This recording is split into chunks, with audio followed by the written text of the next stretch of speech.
In this lesson, I shall take you through the early stage of stocking your fingerlings and management. Now, when you stock them first, what you have to note is that the first 7 days is the most critical period or the most critical danger zone.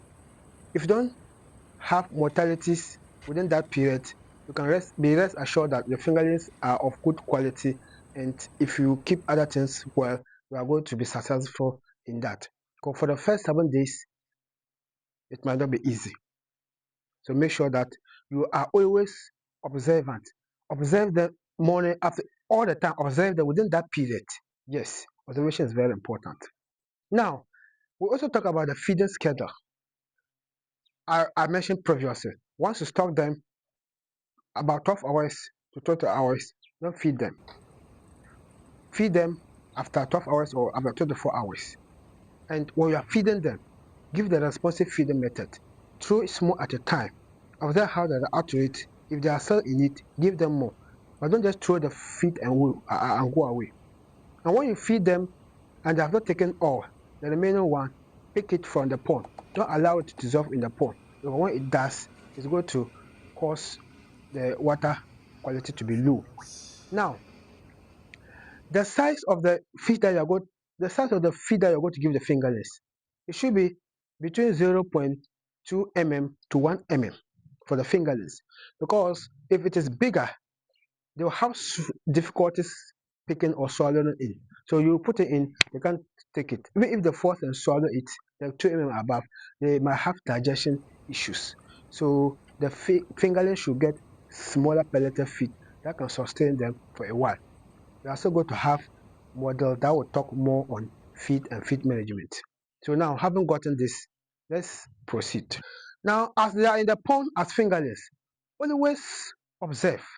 Look at how they behave, how they swim. Most of the times, the fish on the surface gasping for oxygen. You see, especially fingerlings, most of them will just be on the surface, weak like this, and then most of the times it's not good. So the condition is not good for them. Do something about that. Or they are very dull. If it is so transparent, they are very dull on the bottom. That's not good. But when you see them moving actively in the pond here and there, yeah, it means that they are active and they are okay.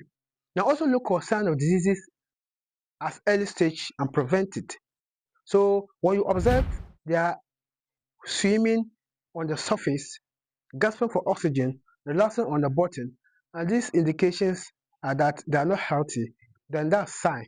So try to treat that in the first place. If you can provide more aeration, or if you can add aeration or filter, that will be fine. Or if you can change the water, that will also be fine.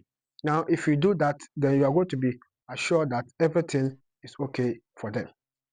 Now, having done that, you have emergency plan, and the emergency plan is either have a separate tank that can move them in, or you have aerators that can provide an aeration, or you have water that can change immediately if there's a need be. If you don't have such emergency plan, and when it arises, you might have wonders. And finally, what you have to do is that you need to keep your records. We record everything: the date of stocking, the quantity of stocking, the feed, the size of the fish that you have stocked, and all that. All these records will help you in future. If I was still going to have a dedicated lesson that will talk about record keeping in fish farming, but this we are still under fingerlings. Thank you so much.